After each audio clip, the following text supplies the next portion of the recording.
எல்லாருக்கும் என் அன்பான வணக்கங்கள். இன்றைக்கி நம்ம 164வது வீடியோ பார்க்க போகிறோம். இந்த ஆழ்மனதின் அபார சக்திங்கிற புக்கில் ரிவ்யூ பண்ணிகிட்ருக்கோம். அந்த ரிவ்யூவில் 14வது வீடியோ இது. ஓகேயா? இன்றைக்கி நம்ம தொடங்க போகிறது 5வது அத்தியாயம். அதோட பேர் மென்டல் ஹீலிங்ஸ் இன் மாடர்ன் டைம்ஸ். ஏன் மாடர்ன் டைம்ஸ்னு சொல்கிறோன்னா, இப்போ இந்த காலத்தில், இந்த நிகழ்காலத்தில் நடக்கிறது, இப்போ நம்ம வாழ்ந்து கொண்டிருக்கிற டைமில் நடக்கிறதுக்கு பேர் தான் மாடர்ன் டைம்ங்கிறது. ஏன்னா இதுக்கு முந்தின சாப்டரில் என்ன பார்த்தோம்? ஏன்ஷியன் டைம்னு பார்த்தோம்.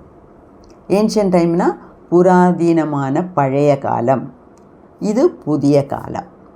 ஓகே, அப்போ இதுக்கு முந்தின 3 வீடியோஸில் ஏன்ஷியன் டைம்ஸில் எப்படியெல்லாம் ஹீல் பண்ணாங்க அப்படின்னு நிறைய எக்ஸாம்பிள்ஸ் பார்த்தோம், உதாரணங்கள் பார்த்தோம். ஓகே, இதில் நம்ம இந்த காலத்துக்கு ஏற்ற மாதிரி எப்படி அதெல்லாம் மாற்றிக்கணும் அப்படின்னு. இப்போ இந்த காலத்தில் ஒரு டாக்டர்கிட்ட போய் நான் உனக்கு மேக்னெட் வச்சு இந்த காலில் இருக்க புண்ணை ஹீல் பண்ணுறேன் அப்படின்னு சொன்னால் யாரும் நம்ப மாட்டாங்க, யாரும் அந்த டாக்டரை போகவே மாட்டாங்க. அந்த காலத்தில் மக்களுக்கு அதில் எல்லாம் நம்பிக்கை இருந்தது, அதனால் அவங்க பண்ணாங்க. அது மட்டும் இல்லை, அவங்களுக்கு வேறு வழி இல்லை. அவங்களுக்கு உடம்பு நல்லாகணுன்னா இதெல்லாம் நம்பி தான் ஆகணும். அது மட்டும் இல்லை, அவங்க நிறைய பேர் அதனால் பயனடைகிறாங்கங்கும்போது அவங்களுக்கும் ஆட்டோமேட்டிக்காக நம்பிக்கை வருது. இந்த காலத்தில் உள்ளவங்களுக்கு அது சரிப்படாது. ஸோ இந்த காலத்தில் இன்னும் கொஞ்சம் டீப்பாக ஆழ்ந்து சயின்டிஃபிக்காக போகணும். ஓகே, சயின்டிஃபிக்காக போனால் மட்டும்தான் இந்த காலத்து ஆளுங்களுக்கு அது பிடிக்குது. ஓகே, அப்போ த லா ஆஃப் பிலீஃப்னால் என்ன? நம்பிக்கை. ஸோ இதுக்கு இந்த ஹீலிங் நடக்கிறதுக்கும் ஒரு ஆளோட வாழ்க்கையை முன்னேறதுக்கும், அந்த வாழ்க்கையில் நிறையா பணம் சம்பாதிக்கிறது, நல்ல வேலை கிடைக்கிறது, வீடு கட்டுறது, குழந்தைங்களை நல்ல ஹை லெவலில் படிக்க வைக்கிறது, அவங்க வேர்ல்டு டூர் அடிக்கிறது, ஃபாரின் ட்ரிப்பெல்லாம் போகிறது, என்ஜாய் பண்ணுறது, இது எல்லாமே ஒருத்தவங்க வாழ்க்கையில் நடக்கிறதுக்கு பேசிக்காக என்ன வேணும்னா த லா ஆஃப் பிலீஃப். அவங்க அந்த நம்பிக்கை வேணும். நம்பிக்கை இருந்தால் மட்டுமே அவங்க ஆசைப்படுறதெல்லாம் கூட நடத்தி காட்ட முடியும். ஓகேயா? அந்த நம்பிக்கை இல்லாமல் தன் மேலே சுயமாக ஒரு நம்பிக்கை வேணும், கடவுள் மேலே ஒரு நம்பிக்கை வேணும், இல்லைன்னா அந்த பிரபஞ்சத்துக்கிட்ட ஒரு நம்பிக்கை வேணும். நான் ஆசைப்பட்றேன், அதெல்லாம் இந்த பிரபஞ்சம் எனக்கு நடத்தி கொடுக்கும். ஏன்னா என்னோடய ஆசைகள்லாம் நியாயமான கோரிக்கைகள், என்னோடய ஆசையெல்லாம் நியாயமானது அப்படிங்கிற ஒரு நினைப்பு இருந்தால், அந்த நினைப்பு மட்டும் இல்லை, நம்பிக்கை வேணும். ஓகே, அப்போது இந்த ஹீலிங் பவர், இவ்வளோ நாளாக இந்த ஹீலிங் பவரை பற்றியெல்லாம் பார்த்தோமே, அந்த ஹீலிங் பவர் எங்கேருந்து வருது? ஆழ்மனசுலேருந்து தான் வருது. ஓகே, அப்போது இந்த ஹீலிங் பவர் ஆழ்மனசுலேருந்து வெளியே வந்து வேலை செஞ்சு கொடுக்கணும். அதனால் நம்மளோட வியாதிகள், நோய்கள்லாம் தீரணும் அப்படின்னு நம்ம நினச்சோம்னா, மெயினாக அதுக்கு செய்ய வேண்டியது என்ன? அதாவது நம்ம நெகட்டிவ் திங்கிங்கை பாசிட்டிவ் திங்கிங்காக மாற்றணும். அதாவது எதிர்மறை செயல்களை விட்டு நேர்மறை எண்ணங்களுக்கு வழி வச்சு கொடுக்கணும். அதாவது எதிர்மறை எண்ணங்கள் நம்ம மனசில் ஓடிட்டுருக்கிற வரைக்கும் நமக்கு நெகட்டிவ் ரிசல்ட்டு தான் வரும். எப்போ நம்ம எதிர்மறை எண்ணங்களை நேர்மறை எண்ணங்களாக மாற்றுகிறோமோ அன்றைக்கி நமக்கு பாசிட்டிவ் ரிசல்ட்ஸ் வர தொடங்கும். இப்போ யூடியூப்லேயும் பார்த்திங்கன்னா நிறைய manifestation techniques, visualisation techniques, law of attraction, அந்த மாதிரி நிறையா கோர்சஸ் இருக்குது, நிறைய வீடியோஸ் இருக்குது.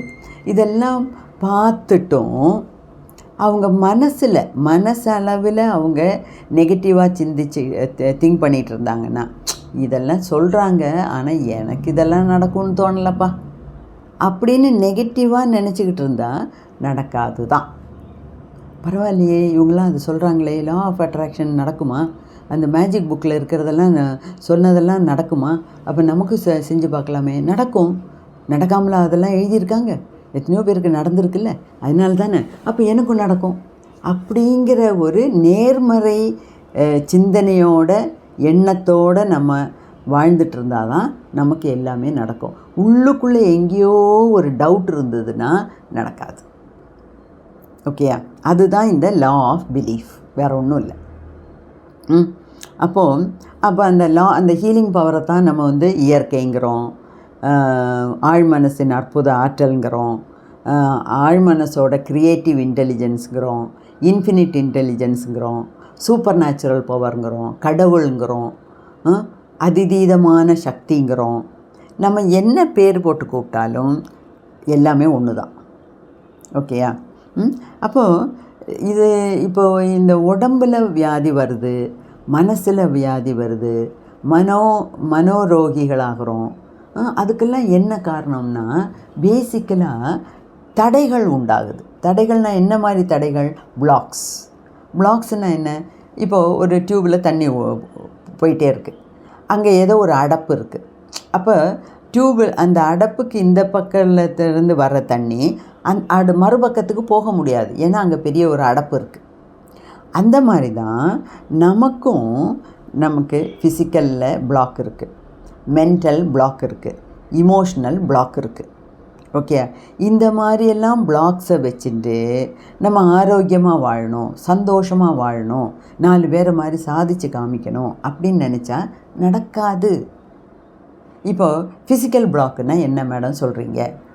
இப்போ ஃபிசிக்கல் பிளாக்னால் இப்போ கால் முட்டி தேஞ்சு போச்சு, தேய்மானம் இருக்குது, கால் முட்டியில் தேய்மானம் இருக்குது. அப்போ என்ன பண்ணணும்? ஐயோ, எனக்கு கால் முட்டியில் தேய்மானம், எனக்கு கால் வலி, என்னால் ஒன்றும் செய்ய முடியாது, என்னால் நடக்கவே முடியல அப்படின்னு நினச்சிட்டு ஒரே இடத்துல உட்கார ஆரம்பித்தோம்னா நாளைக்கு ஒரு கால் ஃபர்லாங் கூட நம்மளால் நடக்க முடியாது தான். அதே சமயத்தில் ஓகே, எக்ஸ்ரே எடுத்தாச்சு, டாக்டர்ஸ் பார்த்தாச்சு, அங்கே ஃப்ளூயிடு கொஞ்சம் கம்மின்னு சொல்கிறாரு. அப்போ அதுக்கு அந்த ஃப்ளூயிடை வயசாகும்போது இதெல்லாம் வருங்கிறாங்க. அப்போ அதை போக்குறதுக்கு உண்டான வழிகள் என்னன்னு கண்டுபிடிக்கணும். ஓகேயா? அதுதான் அப்போ தான் அந்த ஃபிசிக்கல் பிளாக்கு மாறும். அப்போது சூடு தடவலாம், ஏதாவது கொஞ்சம் எண்ணெய் குழம்பு தடவலாம், ஒத்தடம் கொடுக்கலாம், கொஞ்சம் எக்ஸசைஸ் பண்ணலாம். திருப்பி அந்த எக்ஸசைஸ் எல்லாம் பண்ணும்போது அந்த சைனோவியல் ஃப்ளூயிடு சுரக்க ஆரம்பிக்கும். உட்கார்ந்த இடத்துலையே உட்காந்து முடங்கி கிடந்தோம்னா இருக்கிறதும் போயிடும். அதே சமயத்தில் கொஞ்சம் கொஞ்சமாக எக்ஸசைஸ் எல்லாம் பண்ணி எல்லாம் ரெடி பண்ணினோம்னா சரியாயிடும். ஓகேயா? அப்போது அதுதான் ஃபிசிக்கல் பிளாக்குக்கு ஒரு உதாரணம். இன்னொன்று மென்டல் பிளாக்கு. அப்பா, நம்மள எல்லாத்துக்கும் மெயினாக இருக்கிறது இந்த மென்டல் பிளாக்கு தான். என்ன மென்டல் பிளாக்கு?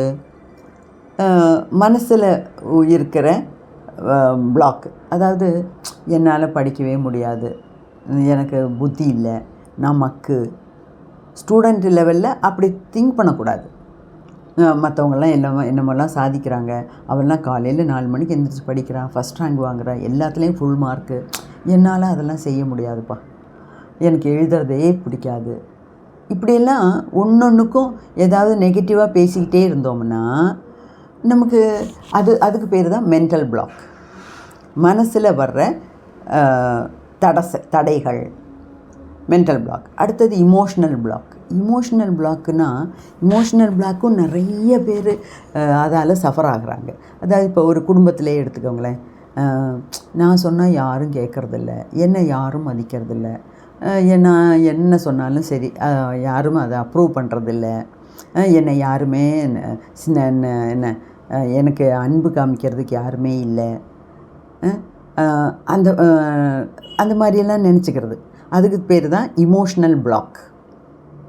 ஓகே, என்கிட்ட யாருமே பிரியமாக இருக்கிறதில்ல, என்ன வேலைக்காரியாட்டம் தான் எல்லோரும் பார்க்குறாங்க, என் பசங்க கூட, நான் பெற்ற பசங்க கூட என்னை மதிக்கிறதில்ல. இந்த மாதிரியெல்லாம் நம்ம நினச்சி குமுறிக்கிட்டே இருந்தோம்னா அதெல்லாம் தான் பிளாக்குகளாக மாறுது. அப்போ இந்த பிளாக்குகள் தான் நம்மளை முன்னேற விடாமல் தடுக்கிற விஷயங்கள். இப்போ உடம்பில் வியாதி வந்தாலும் சரி, மனசில் வியாதி வந்தாலும் சரி, நம்ம ஃபீலிங்ஸு உணர்ச்சிகளில் நமக்கு தடுமாற்றம் வந்தாலும் சரி, எல்லாமே நம்ம வாழ்க்கையை ஒட்டுமொத்தமாக பாதிக்கிற விஷயங்கள்.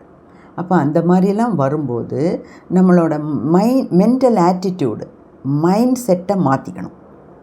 நெகட்டிவ்லேருந்து பாசிட்டிவாக திங்க் பண்ண ஆரம்பிக்கணும். எல்லாமே பவர் ஆஃப் தாட்ஸில் தான் இருக்குது. அதாவது நம்ம நினைக்கிற ஒவ்வொரு எண்ணங்களுக்கும் ஒரு பவர் உண்டு இல்லையா? அப்போ நம்ம எதிர்மறை எண்ணங்களை எல்லாம் தூக்கி போட்டுட்டு நேர்மறை எண்ணங்களை எல்லாம் வச்சு வாழ கற்றுக்கிட்டோம்னா நம்ம வாழ்க்கையும் ஓஹோன்னு இருக்கும். பெருசாக ஓஹோன்னு கோடீஸ்வரனாக வாழாட்டினா கூட இருக்கிறத வச்சு நம்மளால் சந்தோஷமாக வாழ முடியும்.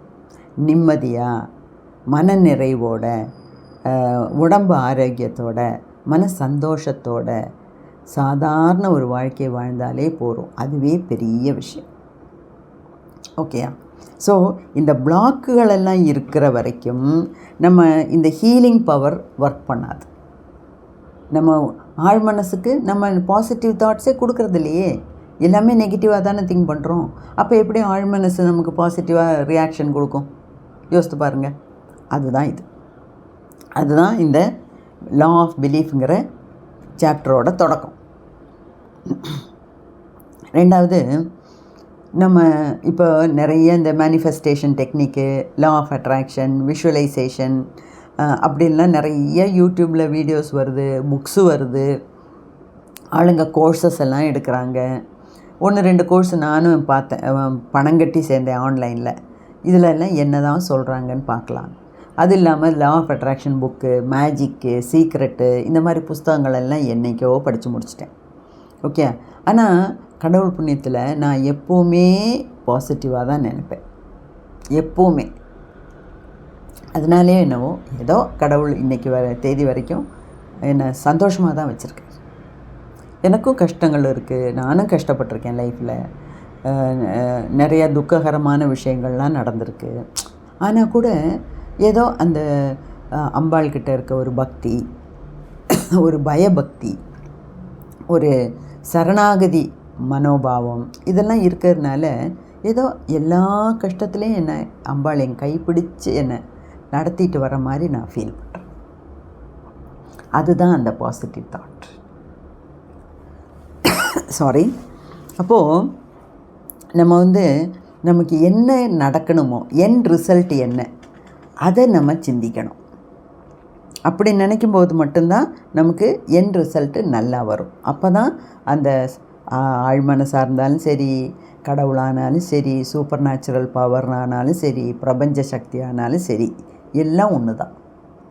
அது நமக்கு சாதகமாக வேலை செய்யும். ஓகேயா? ஸோ அதை தெரிஞ்சுக்கிட்டவங்க நல்லா வாழ்கிறாங்க, தெரியாதவங்க கீழ்நிலையிலே இருக்காங்க. அதுதான் வித்தியாசம். ஸோ இதுக்கெல்லாம் என்ன, நம்ம மனசில் வர்ற ஒவ்வொரு எண்ணங்களுக்கும் பவர் உண்டு. ஸோ எண்ணங்கள் சரியாக இருக்கணும். அந்த ஒரே எண்ணம் உங்களுக்கு திருப்பி திருப்பி திருப்பி மனசில் அசை போட்டுக்கிட்டே நீங்கள் இருந்தீங்கன்னா அது நம்பிக்கையாக மாறும். அதுதான் power of belief. Power of thought வேறு, பவர் ஆஃப் பிலீஃப் வேறு. பவர் ஆஃப் தாட்டுங்கிறது ஒரு எண்ணத்தோட பவர். அதே எண்ணத்தை திருப்பி திருப்பி திருப்பி திருப்பி நம்ம சொல்லிக்கொள்ளும்போது அதுவே ஒரு நம்பிக்கையின் சின்னமாக மாறுது இல்லையா? அதுதான் நமக்கு வேணும். ஓகே. அந்த நல்ல நம்பிக்கை இருந்ததுன்னா வாழ்க்கையில் எதையும் சாதித்து காட்டலாம். ஸோ இப்படி தான் இந்த சாப்டர் தொடங்குது. இனிமேல் நிறைய விஷயங்கள் இதில் இருக்குது. இதை நம்ம அடுத்த வீடியோக்களில் பார்க்கலாம். ஸோ இப்போ நான் சொன்னதையெல்லாம் நீங்கள் திருப்பி திருப்பி திருப்பி கேட்டு அசை போட்டு நம்ம வாழ்க்கையில் எவ்வளோ தூரம் அதை நடைமுறையில் கடைப்பிடிக்க முடியுமோ அதை கடைப்பிடிக்கணும். ஓகே. வாழ்க வளமுடன்.